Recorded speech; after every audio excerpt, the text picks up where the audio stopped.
Now to the latest on the escalating violence in Mexico. Governor Greg Abbott is directing Texas DPS to expand operations along the border. This after a wave of violence erupted in Mexico after the Mexican military killed the cartel boss known as El Mencho. Several dozens of people were killed in the attempt to capture him and the violence that followed. His death setting off several hours of unrest, with vehicles being set on fire throughout the area. That led to a number of roadblocks, which is considered a common tactic used by cartels to block military operations. Now, the violence is leaving many tourists from San Antonio, like Blanco Abud, in a scary situation, having a shelter in place at their vacation destination. And they don't know when they'll be able to return home. News 4 San Antonio's Karina Hollingsworth is live with a story of a San Antonio woman who's caught in the middle of the violence.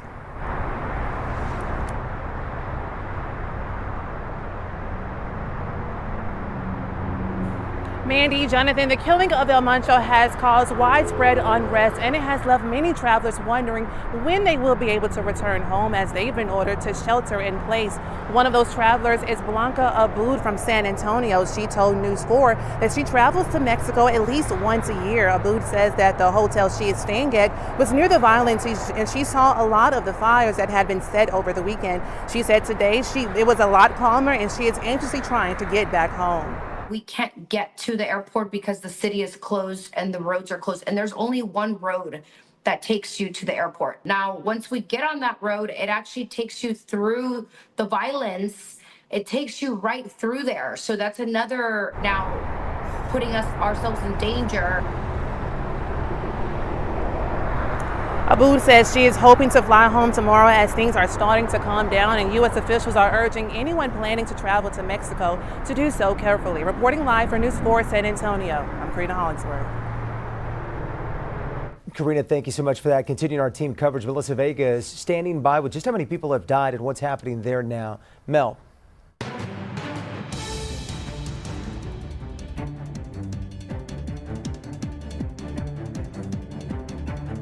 Well, we are getting some new video coming into our newsroom right now. We want to show you some of that aftermath of the burned out cars after the killing, the violence of killing that cartel leader El Mencho. This is in Puerto Vallarta. Tonight, we are learning at least 73 people have died during the attempt to capture El Mencho.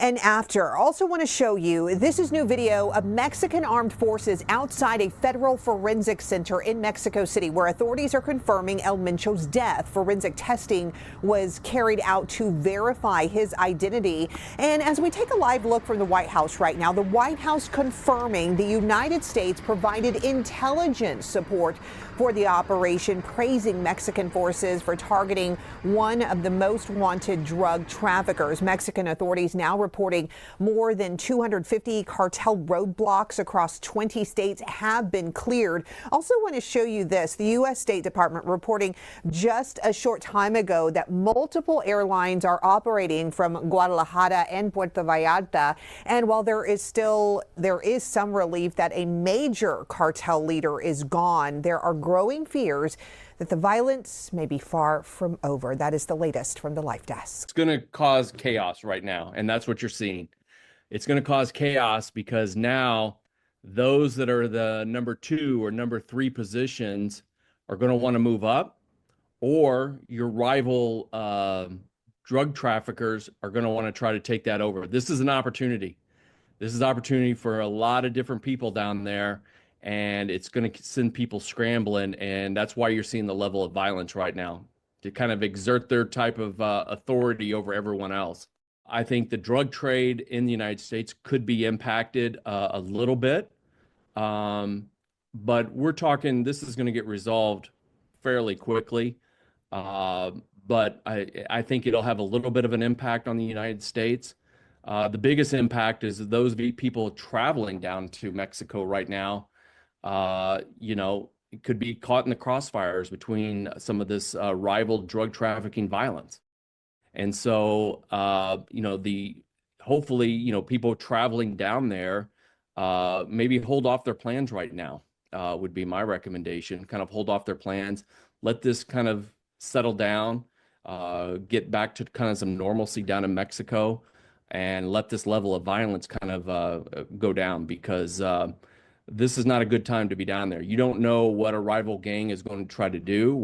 It's kind of interesting to see the level of violence this quickly and this bad. And what I mean by that is that you look at the capture of Chapo on what the two occasions that he was caught.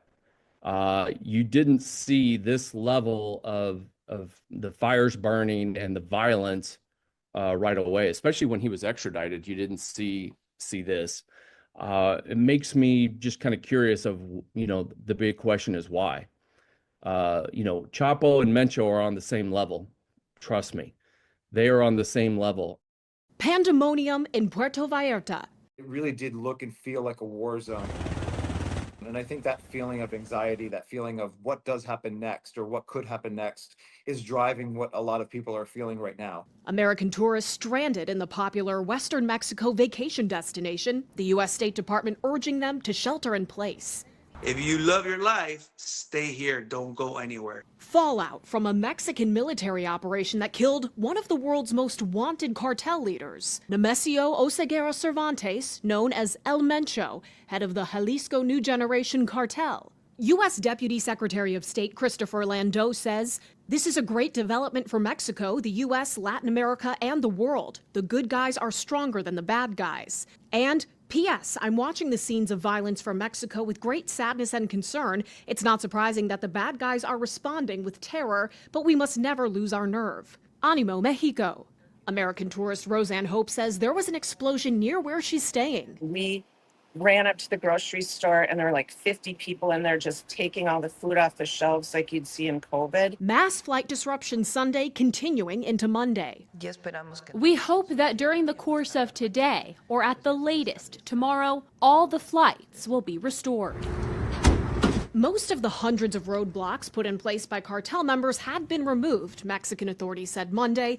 The State Department running crisis hotlines for Americans impacted by the unrest who need assistance. One for those calling from the U.S. and another for those abroad, including Mexico. The White House voicing support for the operation that killed El Mencho, calling him a top trafficker of fentanyl into the U.S., and confirming the U.S. provided intelligence support to Mexico. President Trump issuing a statement saying Mexico must step up their efforts on cartels and drugs. In Washington, I'm Atra El-Nashar. Now to the mayhem in Mexico. Waves of cartel violence struck on Sunday in response to Mexican military forces killing a powerful cartel leader known as El Mencho of the Jalisco New Generation Cartel. Block by block here, we see cars and vehicles burned. The windows here of shops just shattered out by explosives and bombs and gunfire. This is just right here a glimpse of the aftermath. Dozens of people killed in both the operation and ensuing violence that erupted across several cities. It really did look and feel like a war zone. And I think that feeling of anxiety, that feeling of what does happen next or what could happen next is driving what a lot of people are feeling right now. Several airlines suspending flights to cities like Puerto Vallarta, and many routes won't resume, we've learned, until Wednesday. So I was supposed to fly back to Minneapolis yesterday, and of course that flight got canceled. So I've just been trying to figure out how to get home. Tonight, the U.S. State Department still urging some Americans in those affected regions to shelter in place and at all times avoid crowds. Continuing coverage, let's take a look back at how we got to this point. The Jalisco New Generation Cartel, or CJNG, emerged around 2010 after the breakup of an older criminal group in western Mexico. Led by El Mencho, as Ryan just mentioned, the cartel quickly expanded through violent turf battles and strategic alliances. U.S. authorities say CJNG became one of Mexico's most powerful drug trafficking organizations, moving methamphetamine, cocaine, heroin, and fentanyl into the U.S. and other countries. The group drew international attention in 2015 after allegedly shooting down a Mexican military helicopter, killing 6 Mexican soldiers.